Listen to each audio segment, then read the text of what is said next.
It feels like every series always has a black sheep. For Zelda fans, myself included, Zelda II The Adventure of Link is that black sheep, and it's demonstrated as early as the game's title. In North America, Zelda II is the only entry that drops The Legend of in its title. Yet in Japan, Zelda II is known as The Legend of Zelda II The Adventure of Link. It's ironic that the only game to not include the full title would go on to become one of the most polarizing entries in the series. What I mean by polarizing is that Zelda II has its fair share of critics and defenders. There are some fans who will defend Zelda 2, saying that the critics are too harsh on the game and should recognize it for the good things it introduced, while others will harp on the game for its difficulty in trying unsuccessfully to be a side-scroller. Well, in my previous Zelda 1 video, I said that Zelda 2 was my first Zelda game, however, it took the later games for me to fall in love with the series. In my opinion, Zelda 2 is overhated, but at the same time, there are better entries in this series. I want you to remember this statement when watching this video, that being, a bad Zelda game is a good video game. The first topic I want to discuss is the nature of sequels in the Zelda series. Believe it or not, sequels are more common in this franchise than you think. A Zelda sequel serves the role of expanding ideas in the previous game or wanting to tell another story with the same characters. Majora's Mask was created because Ocarina of Time's gameplay was so good and revolutionary for the time that it honestly warranted a sequel. And thankfully, Majora's Mask was able to create its own identity with its 3-day cycle and side quests, that nowadays it's regarded as one of the best entries in the series. Phantom Hourglass scaled down the scaling from Wind Waker and made for a fun handheld adventure. A Link Between Worlds is the sequel A Link to the Past deserved, retelling the story for a new generation while separating itself with the merge mechanic. And if you want to go deeper, I consider Twilight Princess to be the third entry in a trilogy because Ganondorf in that game is the same one from Ocarina of Time. But that also applies to Wind Waker, so you could make the argument that Wind Waker is a sequel to Ocarina of Time, although my prerequisites for Zelda sequel begin if we're playing as the same Link from before. That's not even bringing the timeline into consideration. I'm not going to go in depth as to the importance of the timeline, because while it's great that we know the chronological order, it doesn't impact the overall quality of each game. One of the best things about the Zelda series is that each game stands on its own merits. Sometimes a previous game is mentioned, but it's meant as an Easter egg for longtime fans like myself. It's why The Legend of Zelda is very accessible because you don't need to play Ocarina of Time to understand A Link to the Past, even though the latter takes place after a certain ending in Ocarina. Zelda 2 being the second game is a sequel to The Legend of Zelda. It stars the same Link as before, although there's been a time jump and Link is much older this time around. I honestly go back and forth on which version of Link I prefer. Child Link stories tend to be more vibrant and magical, meanwhile adult Link stories are more serious and mature. To give an answer, the games that feature Kid Link always have my favorite Zelda stories. However, it's still great when adult Link appears because it highlights why Link is an eternal hero, who can appeal to anyone regardless of age. Nintendo, when their franchises were young, had this habit of dramatically overhauling their sequels to the point they were unrecognizable to their predecessors. Some of it is excusable. Mario 2 USA was conceived because Lost Levels was too difficult, Metroid 2 was limited by the hardware of the Game Boy, although I'll admit that statement is debatable, and Zelda 2 is now a 2D side-scroller. That's because during development, Zelda 2 was designed as a Sword and Shield spin-off, until when the Zelda title was added at the end. That statement of being a spin-off already doesn't help Zelda 2's position. Zelda 2 begins the same way Zelda 1 began. After naming Link, you're thrust immediately into the world with no explanation on what to do. From the start, Zelda 2 doesn't follow the same system from The Legend of Zelda. There are two major gameplay styles in Zelda 2, the side-scrolling 2D sections and the overhead map sections. When in 2D, you control Link using the D-pad to move him left or right, and by holding down, Link will crouch, allowing him to strike enemies at a low stance or block projectiles with his shield. New to Zelda 2, Link can now jump by pressing the A button. It's funny how up until Breath of the Wild, Zelda 2 would be the only game in the series to have a dedicated jump button without the aid of an item. It's a running joke among the Zelda community that Link can't jump, and its inclusion in Breath of the Wild was definitely a big deal if you ask me. Link begins the game with a sword and shield, and like in Zelda 1, by pressing the B button, Link will strike his sword forward and release a sword beam when at full health. One weird thing I don't like about Zelda 2's combat is when standing, Link has this split-second wind-up animation that sometimes causes me to get hit or bounce off an enemy's defenses. When in combat, Zelda 2 focuses more on one-on-one combat instead of throwing hordes of enemies all at once. A compliment I'll give Zelda 2, Link in this game is very versatile with the downward and upward thrust, showcasing his maturity since the first game. I'm glad Twilight Princess revisited this idea by introducing the Hero Shade, because Link in that game is a one-man army. Exploring the overworld has you move Link in 4 directions like in Zelda 1. Besides that, you're unable to do anything else. It only serves the purpose of you traveling to your next destination. When traveling, at certain moments enemies will appear on screen, and making contact with them will result in a battle, similar to JRPGs at the time. Only, Zelda 2 lets you see where the enemies are. That idea is something a lot of modern JRPGs have started to implement in the last decade, So it's really interesting to think the Zelda series was technically an early adopter. There are 3 types of random encounters you'll encounter. Slimes are action scenes with weak enemies, Moblins have stronger enemies, and Fairies will have a free fairy you can use to heal yourself.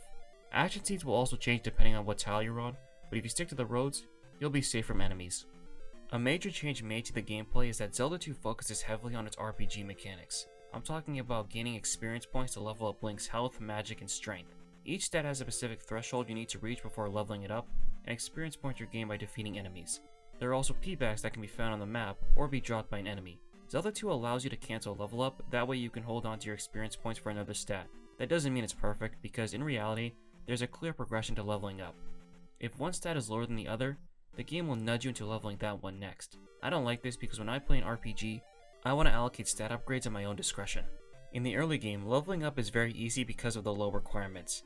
However, as you get further into the game, the total amount of experience needed to level up increases, and despite that, Zelda 2 doesn't evenly distribute the XP gained from enemies. The most XP you can get from an enemy is 200, except near the end of the game, the requirements to level up will reach into the thousands. Completing a palace will reward the most XP, but those are one-time instances. Hands down, the worst part of the leveling system is that if you get a game over, you lose all the XP you've accumulated. That alone means you have to play Zelda 2 without getting too many game overs, otherwise you'll be underleveled for the endgame. I expect to grind when I play a JRPG, but an action RPG like The Legend of Zelda, no way. Losing everything after getting a game over and enemies dropping less than ideal amount of XP means Zelda 2 isn't balanced around being a traditional RPG. You can't even grind because enemies will only respawn after you left the screen for a while. The only consistent way to grind is to utilize a Game Genie code that makes enemies drop 256 experience points. I'm glad after this game they never tried something like this again. Towns are a new addition to Zelda 2, and are scattered across Hyrule. When visiting a town, you can talk to NPCs to gain a hint or learn the troubles they're currently going through. Every town will have a problem Link will need to solve, and it's always in the form of getting an item a certain NPC requires to learn a necessary spell, and Link will learn countless spells during his adventure. To add on to the RPG mechanics, spells are a new addition in Zelda 2. Spells cost MP, and they enhance Link's abilities, taking the primary role of items. However, it's a give and a take situation because they diminish the importance of items I'll discuss later. The best spells are found in the early game, like shield and heal. The endgame spells, on the other hand, kind of suck because they're used only for specific purposes, and the ones that could be useful are either half-baked or cost too much MP. Spells only last on the screen they're currently on, which I think is fine in terms of balancing. However, it would have been nice to be able to turn off the fairy spell without having to leave the screen. I think the spells are a step in the right direction because the magic meter in later games would become a core aspect of Zelda's gameplay. It's just that Zelda 2's system needed more refinement. When you leave North Castle, you're limited as to where you can go next. Unlike Zelda 1 where you can get certain items before beginning the first dungeon, Zelda 2 limits you to the first region until you gather the prerequisites to proceed further. It's recommended that you travel to the town of Rauru to get the shield spell from the old man. That way you're prepared for the palace. Gone is the non-linearity of Zelda 1. Instead, Zelda 2 has the player travel to each region to find the palace and repeat the process until the endgame. There's never a reason to go back to the previous areas to see if you can uncover a secret you were unable to find before. The way Zelda 2 organizes itself, you have to go through a step-by-step process to reach your objective. There's never any room for interpretation, meaning that Zelda 2 is very by the books when it comes to how it's structured. That system I described in my Zelda 1 video is never utilized in this game. One of my favorite things to do in a Zelda game is after getting a new item, I'd use it to uncover secrets that were previously inaccessible, or to grab rubies and heart containers to make my adventure easier. The developers focus on creating tightly crafted adventures that contain a lot of details, what gives the Zelda series its unique advantage. Zelda 2 fundamentally lacks that needed detail. I'll make this point now, but I consider Zelda 2 to be another guide game, although not as bad as Zelda 1. There are once again moments where you ask yourself, how was I able to know that? At the village of Saria, there's a man who controls the bridge, which Link needs to cross in order to head to Death Mountain. But he won't let you cross without a letter. If you talk to a certain purple slime, he'll mention Bagu, who lives outside of town. Your next task is to find his home. Except this part is pretty tedious because Bagu's house is located in a specific tile in the forest, surrounded by enemies. Eventually, you'll find Bagu, and he'll give you the letter allowing you to cross the bridge. The hints are a lot better in Zelda 2, except some NPCs are completely useless, because sometimes they'll admit they know nothing, or be a disguised enemy. Funny story, one time I was low on HP and tried to find the woman who will heal Link, only to talk to the wrong NPC, resulting in a game over and the return of Ganon. Speaking of Ganon, that last statement means I should discuss the story. 6 years after the defeat of Ganon, Link on his 16th birthday notices a mysterious mark on the back of his hand.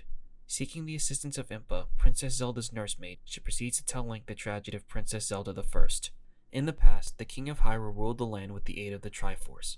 However, sensing evil within his son, the king hid the third piece, the Triforce of Courage, inside the Great Temple to safeguard it from evil.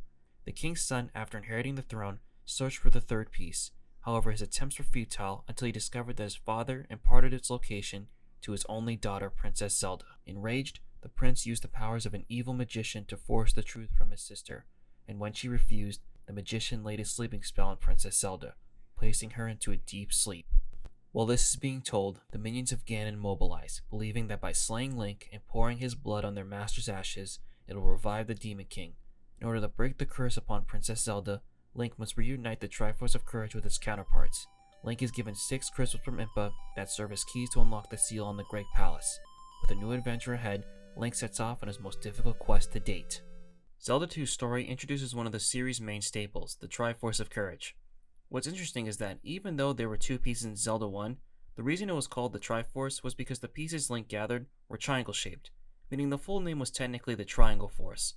However, once the Triforce of Courage was introduced, the Tri and Triforce was more appropriate, which I think narratively was Zelda 2's biggest accomplishment. Also, having the followers of Ganon need Link's blood to resurrect their master is pretty hardcore. Another strange detail about Zelda 2, Princess Zelda I of this game is not the same Zelda from Zelda 1, meaning there are 2 Zeldas existing at the same time. The long-term impact is that it establishes the Zelda name as a tradition within the series. However, when it comes to analyzing the gameplay, Zelda 2 is the furthest from traditional. Now that we're a side-scroller, Zelda 2 focuses more on action rather than the exploration of Zelda 1. I always form my opinion of a Zelda game based on how well designed and detailed the adventure is, which is why I believe the Zelda series doesn't work as a 2D side-scroller. In the 2D games, the overhead angle allows the player to gain a full view of their environment to aid in their exploration. In Zelda 1, a lot of the items you can find are entirely optional. You don't have to get the blue ring, however purchasing it will aid you on your journey. In Zelda 2, many of the items you find are mandatory to progress. That's fine in cases like the raft because you find it in a dungeon, but other items, which in any other Zelda game would be considered optional, are essential. For example, new to Zelda 2 are magic potions that increase Link's magic meter. On the surface, you might think the potions are optional, like the returning heart containers. However, once you start learning a lot of the late game spells, the total magic required becomes more expensive, even if you constantly level up your magic meter. So if you don't take the time to find them, you'll be unable to cast spells like Thunder, which is required against the final boss. And it's not like Zelda 2 gives you a hint to their location. I think Zelda 2 is the only game in this series you have to 100% to see the ending. Another issue with Zelda 2's gameplay is that the 2D sections also hurt the level design. When in 2D, you're restricted to the direction the game wants you to head down. All of the action scenes are designed to be linear corridors where your only goal is to fight your way to the end. The random encounters also feel so out of place for this series. It makes sense for JRPGs at the time, but Zelda was always an action RPG when fighting enemies on screen was always better. When you get into a random encounter, you can just ignore all the enemies and head to the end of the screen, rendering it an inconvenience. There are also mandatory battle scenes you'll need to traverse to get to your destination, like navigating a cave or crossing a bridge, and some of these scenes are a pain in the ass. The caves are some of the toughest enemies, and they love to put them in tight corridors, making you take more damage than necessary, although nothing comes close to the deadly bubbles. The overall design feels like it's at conflict with itself. It's trying to take the Zelda formula and apply it to a 2D side-scroller, except the Zelda formula isn't meant to be restrictive. It's meant to be a giant puzzle you solve piece by piece. Zelda 2's design feels bland by comparison because it feels like the developers purposely handicapped themselves. It got rid of what made the first game unique and resulted in a boring side-scroller. 2D sections would return in later games, as we'll see when I review Link's Awakening. However, what Link's Awakening got right was limiting 2D areas into small segments, and having better level design, rather than making a whole game around it. Even so, what Zelda 2 is most remembered for is its difficulty. There are multiple reasons why it is, but I've said it before, difficulty in a video game is not a bad thing. It all comes down to whether the player is able to master the game's mechanics to make their adventure easier. However, Zelda 2's difficulty is the epitome of overcompensating. Let me explain. My theory as to why Zelda 2 is so hard is because it's trying to overcompensate for the level design. What I mean by this is that because the level design feels very vanilla, the game will fill a lot of the battle screens with some of the toughest enemies in the series. The enemies in this game do not mess around. These guys hit like a truck, and Zelda 2 loves to put them in tight corridors. It always feels like you fight the enemies under their rules. In Zelda 1, you had not only your sword, but also items like the boomerang or bombs, allowing you to improvise on the fly. The only consistent way to deal damage is your sword. And a lot of the tougher enemies, like Iron Knuckles, will have shields you need to take into account. A recommended tactic is to jump constantly, that way they'll drop their shields, leaving them vulnerable. A good idea until you meet their harder variants, who love throwing projectiles. Zelda 2's combat feels like you need to be precise at all times, because taking too much damage is like signing your death warrant. Another major problem I have with Zelda 2 is the removal of recovery hearts and potions. To heal yourself, you either have to find a specific woman in town who does God knows what to Link, or use the heal spell. The problem with both methods is that if you're in the middle of a palace, backtracking to a town is not the wisest idea, and because magic is a core gameplay mechanic, it gets very intense when you're low on HP and magic and your only hope rests on a lucky item drop. Zelda 2 is hard, but at the same time it's not properly balanced. Take lives for example. I don't know who thought it was a good idea to have lives in a Zelda game, but I think the root cause of this game's problems stem from this. That's because if you get a game over, you're sent all the way back to North Castle. Doesn't matter if you're at Palace 4. You get a game over, you have to backtrack all the way back using the raft and navigating that annoying maze island. It's interesting because the early game isn't that bad. When you're traveling to the first palace, by that point you'll have the shield spell giving you an advantage over a lot of the enemies.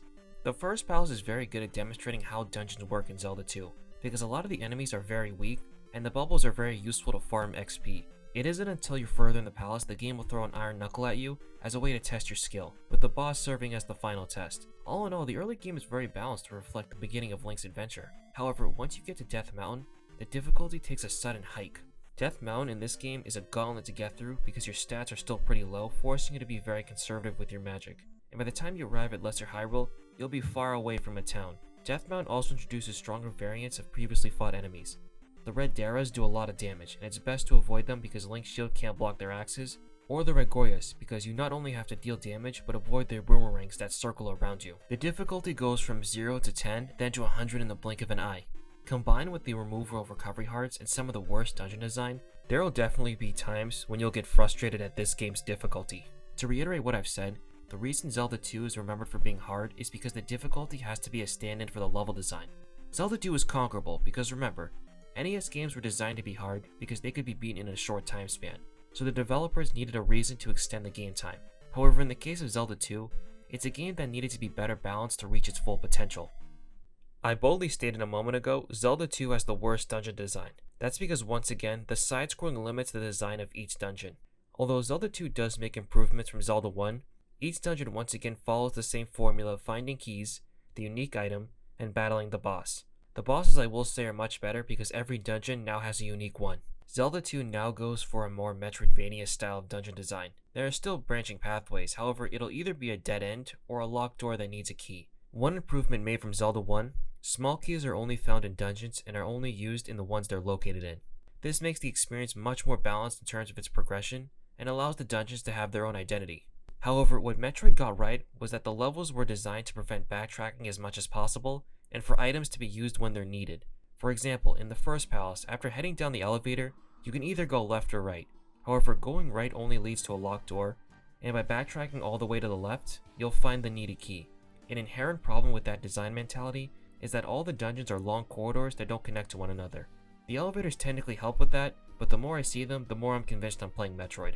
In Zelda 2, because the game is very linear, dungeons have only one path to take, which leaves no room for exploration. Oftentimes the key item you need to find will be at the end of a long corridor, forcing you to backtrack to where you need to go.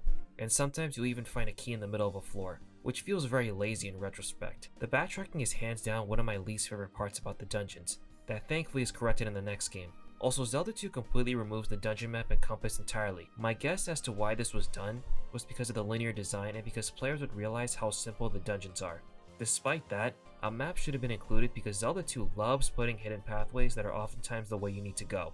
Like, how is you supposed to know there was a hidden wall there? The hint system previously wasn't perfect, but a clue would have been nice. The biggest secret you'll find are potions hidden inside statues, but be careful because sometimes it'll release an enemy, which feels very cruel. The early dungeons aren't bad, but as you progress and their designs get bigger, they become less about exploring and more about getting to the end as quickly as possible. Zelda 2 brings back some of the items from Zelda 1, like the candle, raft, and magic key. However, new items have been introduced to add to Link's repertoire. One of the things I liked about Zelda 1 was that all of the items aided Link, whether it's the boomerang stunning enemies or the stepladder getting you over pits. Each item can be used beyond their unique characteristics to create gameplay variety. Dungeon items make a return, however rather than being a piece of equipment Link can use offensively, the items have been reduced to passive abilities only meant to get you to the next dungeon. The boots are the unique item found in Dungeon 4, and they allow Link to walk on bodies of water so you can reach the 5th palace. And beyond that, you never use them again. It makes no sense to include an item like the boots when by that point you have the raft, that works perfectly fine. In reality, Zelda 2 is one of the weakest selection of items in this series because it sacrifices favorite items like the boomerang and bombs to make space for items that don't matter in the long term. A problem Zelda 1 and Zelda 2 suffer from is that their dungeon designs don't complement the items found within, except for one occasion when you get the Titan's Mitts. That also applies to the bosses because all of them can be defeated with just your sword. And unfortunately, like in Zelda 1, you can complete a dungeon without having found the item. However, it's made much easier because the palace will collapse, signifying you found everything.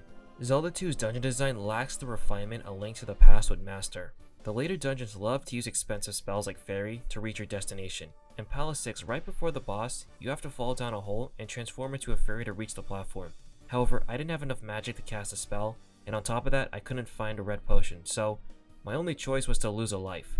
That way my MP could be fully refilled, letting me reach where I needed to go. Having the spells be needed to traverse a dungeon is not a bad idea, but give the player the resources to be prepared if they run into an obstacle like that. How is somebody on a first playthrough able to know that without the assistance of a guide or being strict with their magic use?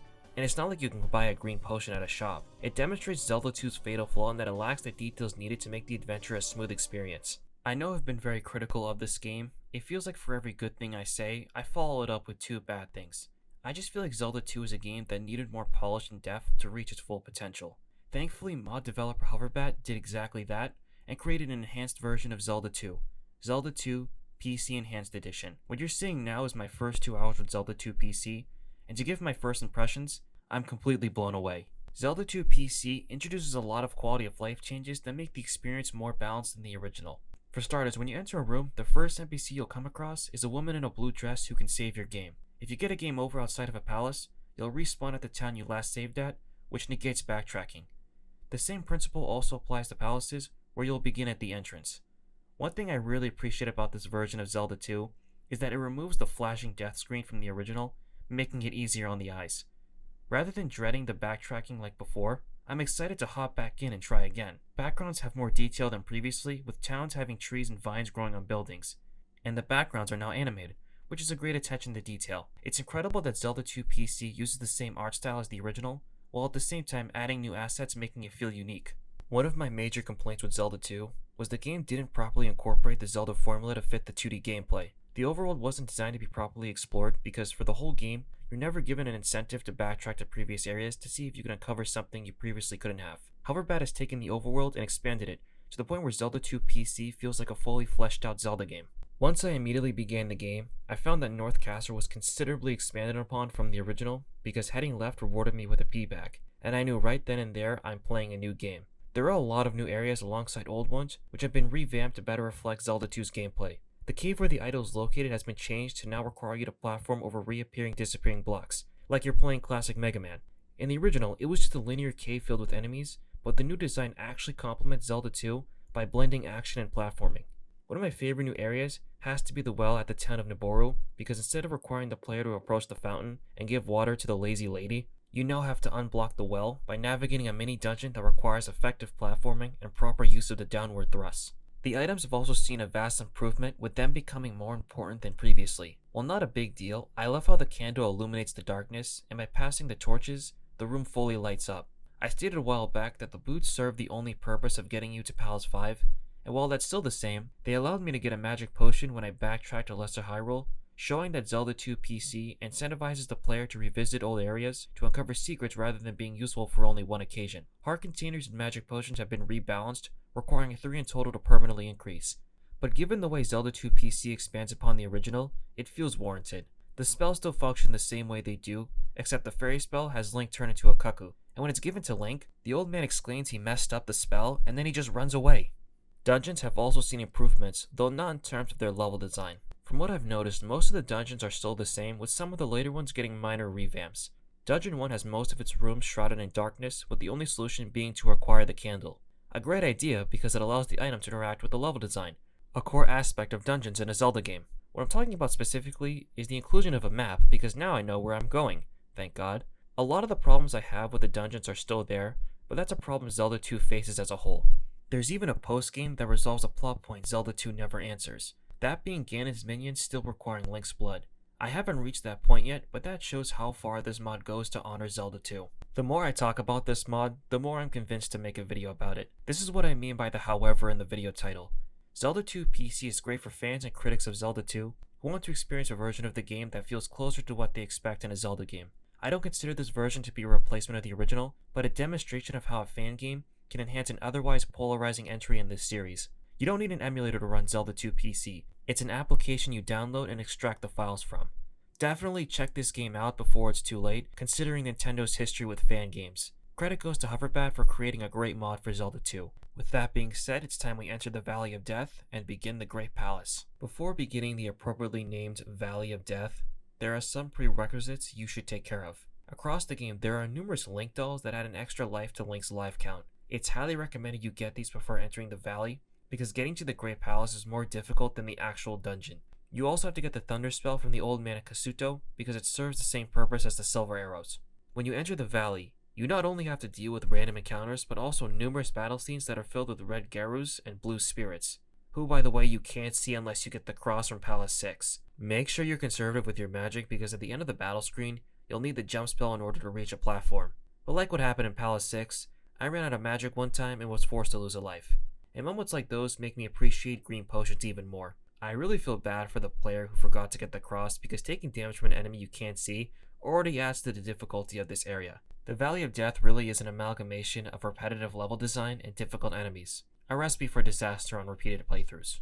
Once you arrive at the Great Palace, thanks to you placing the gems in the statues, the barrier will unlock, allowing you to begin the final dungeon. A compliment I'll give is that if you get a game over at the Great Palace, you'll begin at the entrance, because even the developers understood nobody wants to backtrack through the Valley of Death.